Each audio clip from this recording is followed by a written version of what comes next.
I'm back, and we're going to do something a little bit different for a second. Now, Bobby, you are not not familiar with how we run this whole stream, but there is a part in every stream where I like to stop and sample a beer.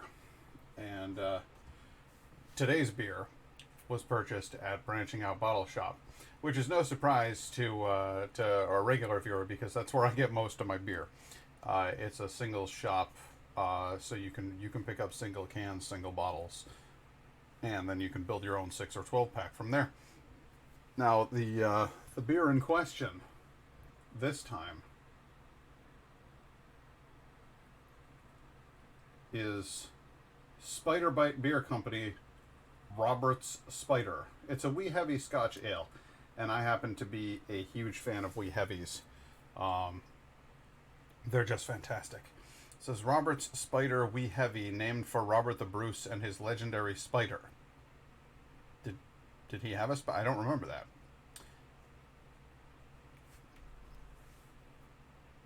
Google, did Robert the Bruce have a spider? I need to know.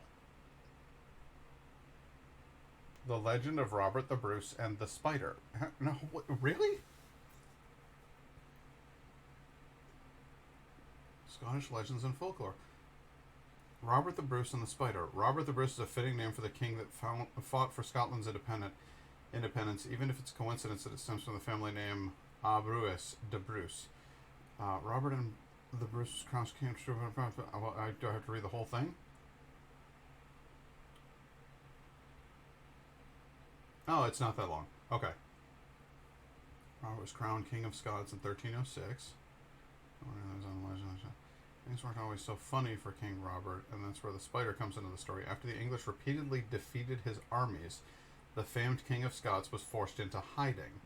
Legend has it that when Robert's spirits were broken, he took refuge in a cave. Sitting in the cave, he noticed a small spider attempting to weave a web.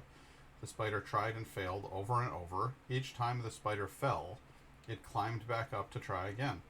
Finally, the spider's silk took hold, and the spider managed to spin a web. Robert the Bruce saw himself reflected in the spider's struggle. After watching the spider finally succeed, Robert found the inspiration to return and fight the English despite overwhelming odds.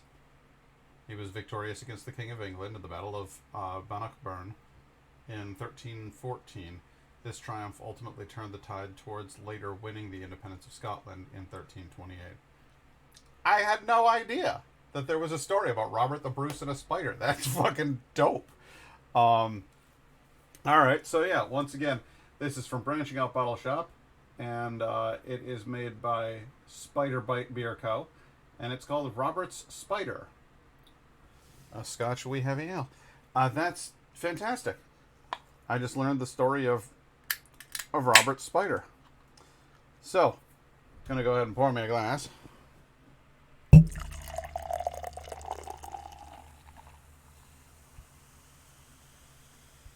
Trying not to overwhelm ourselves here with the beer's head. Hold that up for you so you can see for yourself. It is a nice, rich, dark color with some hints of red at the bottom, almost wine-like in quality. Let me go ahead and shine a light through there for you. Oh yes, yes, a nice burgundy going on in there. Well, no, not a burgundy, more like a brandy. That's what we call that. It does. Looks very pretty. I got a feeling you're gonna like this one, baby. Let's have a sniff. Oh. Okay. I was thinking more like a barley wine kind of a smell, but no, it might be a bit chocolatey. Might have hints of coffee and toffee. Caramel. That smells delicious.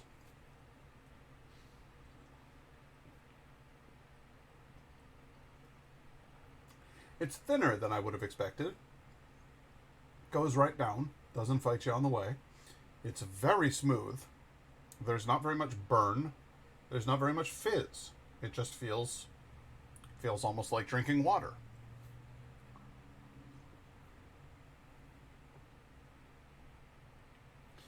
flavor-wise, all of those tastes that I just mentioned are in there. It's just a little coffee. It's not too coffee. Very chocolatey. Very caramelly. Very malty.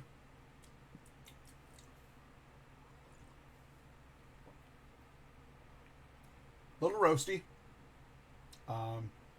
Definitely taste the cooking in there. There's a little bit of a little burn, a little char in there.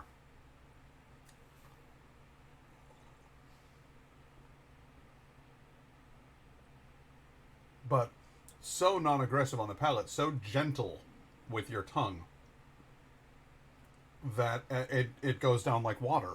And that's frankly dangerous because we're dealing with an 8%er here. So this is fairly high on the alcohol content. And drinks like water. So I got to warn you about Robert's Spider. Now, let's put ourselves in the context of Robert witnessing his spider building its web over and over again. That kind of damn fool tenacity can be imbued into a man with alcohol. So I think the idea of having it drink easy and having it be quite high in the alcohol content definitely is a fitting way to make a beer. That illustration's adorable, too. I'm just going to bring that up one more time. Because you've got Robert looking quite triumphant. And then there's his little spider buddy. And it's holding the Scottish flag, and that is just cute as a button. I'm thrilled with that. Great can art. Great color. Great smell. And marvelous flavor. Even a good mouthful feel. Doesn't exactly, it doesn't coat the tongue. It's a bit thin and watery for my taste. I like my beers a little thicker, a little chunkier. But flavor-wise, whew. I mean, like I said, caramel, coffee, chocolate, and I said caramel and toffee, coffee and chocolate. I can talk when I try. You can blame that one on the spider. Whew, that's good. You want to try some, baby? We'll get the full report from Indigo. We'll see what she thinks, because she's got a different palate from me. So. I'll try a little bit. Okay. It sounds intriguing. Roasty toasty. Oh god, it smells so good. No bitterness in the smell. A little hint of it on the back of your mouth when you drink it. It's a little bitter. As someone who does not like carbonation that much, I like the texture of this. The fact that it's more watery. Yeah.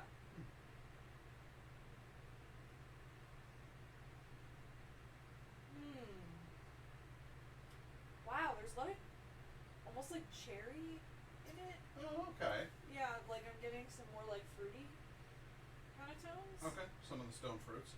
Yeah, and chocolatey coffee with all good stuff. That's really nice. But it's not as thick as like another like dessert kind of beer. Yeah, that weirds me out because it's a desserty kind of beer, but it's thin like water. Yeah, which is actually kind of nice. You know, if you don't want to get like super full, but you still want some sweetness. Yeah. That's pretty good. Yeah. I love the color too. It's a good one. It's like a bright red. Pretty. Indigo often gives different tasting notes than I do. She picks up on some of the fruitier things that I miss. I feel, excuse me, I need to copy this person's username and then /ban that username. And fuck you, advertising bot. I'll see you in hell. But yeah, that's a nice little beer right there.